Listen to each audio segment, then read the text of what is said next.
Guys, how you doing? A lot of you guys, you keep commenting saying you like my sort of workshop videos, you like watching me get the drills out, you like seeing me get the tools out and wrenching on these things. So I'm going to start doing some more of these videos if you guys like it. So give me a note in the comments what you guys think. So what I'm going to do in this video is the servo in here died. Well, actually both servos died. And back in the last video, I did try and fix one of them. I got the gears to work, but the electronics were still burnt out. I tried doing a little solder up job and it didn't work. But the UDR here has got the same servo in it, but it's a little bit weak in there. It's only got one servo in there. It's a little bit weak. So I want to upgrade the servo in this. And I've got this Sanwa, what's it called? SRG BZX Type R detachable high voltage super duper servo. And I wouldn't normally put something this high end into something like this because this is only, well, I call it a basher even though you're not really supposed to bash it. But these are really supposed to be going into like competition buggies and stuff like that. So it's a little bit overkill for something like this. But it's been sitting around, it's been on the shelf for months and months and months, not doing anything. I've got it on my eBay, but no one's buying it. So I may as well use it myself. So the servo is going to come out of this one, go into that one, and this one here is going to go into this one. So let's get started. There you go, guys. Complete overkill, but that's what I got, so that's what's going in. All right, so at a first glance, these look like they're pretty hard to work on, but actually they're not. Because everything's underneath. It's pretty much like a buggy, but upside down. So every time you've got to work on the mechanics, 9 times out of 10, you're going to be able to get to it from under here. So let's whip this bottom cover off and have a look what's going on. So now, as you can see, we've got the servo right here. The only downside is that the wiring goes through to the receiver box, and to get to the receiver box, we've got to take off the body. Actually, guys, it's got a load of dust in there, so I'm going to take it next door, get the old air blower out. Alright, so now while that's charging up, I may as well just get this body off of here.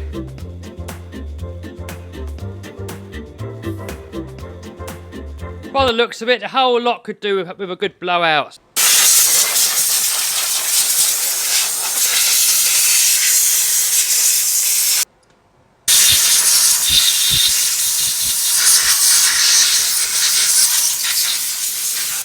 So next, we can get this servo out now.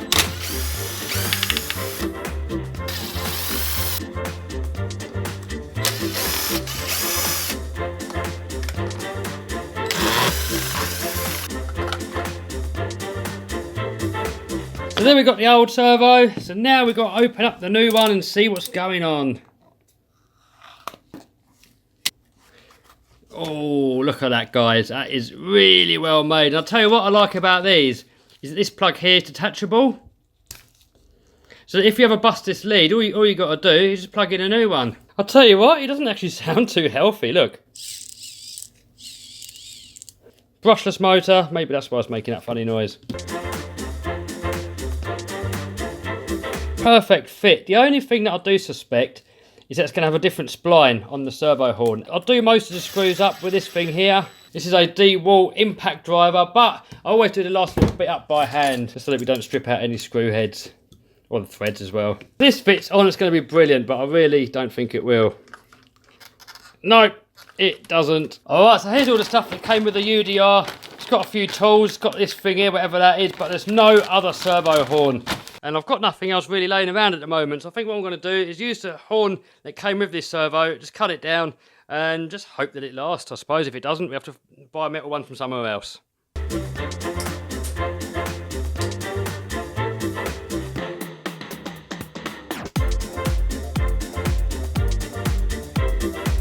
Alright, so we've got the trim nice and centred, making sure that the servo does work, and now we can go ahead and we can put that horn on at 90 degrees.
put it away before it's broken, guys. Look at that tiny little run up. That tiny little run up there. And it ended up all the way over here. That's crazy. Look, all the way from there, just that tiny little run up. Oh my God. Alright, so the steering in this thing now, that feels 10 times better. A lot more direct, a lot more controllable.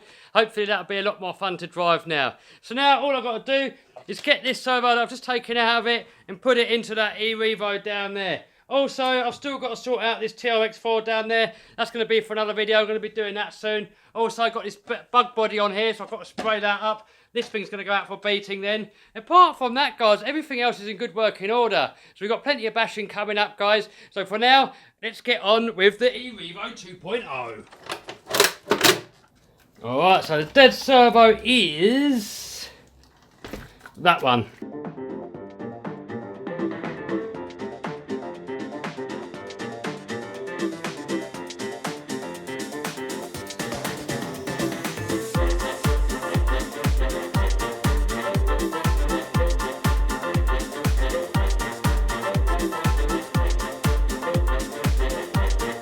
Right, the trick is here, guys, to not burning out these servos.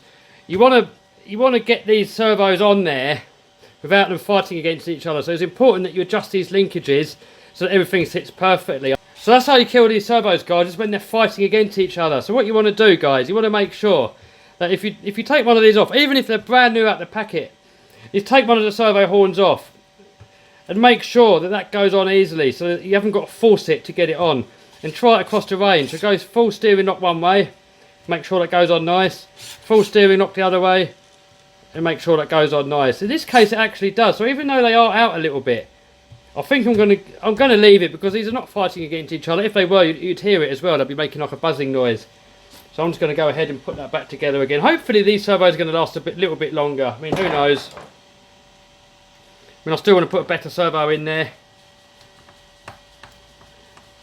Still not fully sure what I'm going to put in there yet, but it's not going to be these again, that's for sure. I'm only really putting them in because that's what I've got. So for now I'm going to keep running these until they die, but I do want to get some other servos in stock so that when they do die I've got something I can chuck straight in, I haven't got to wait around. Beautiful!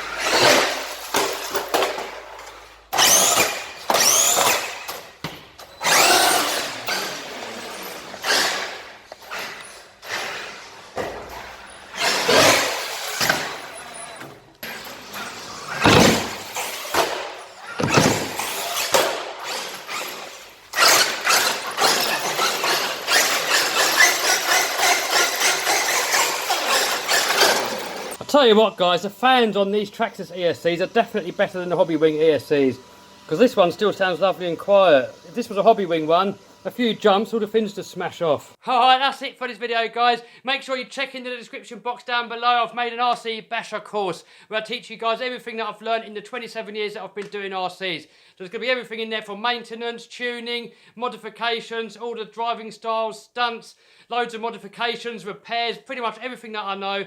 I've sort of put all together into one really affordable course that's hopefully going to help all of you guys out. Alright, so that's it for this video, guys. If you like this video, give us a thumbs up, subscribe, smash the bell button to stay notified. See you soon. Bye.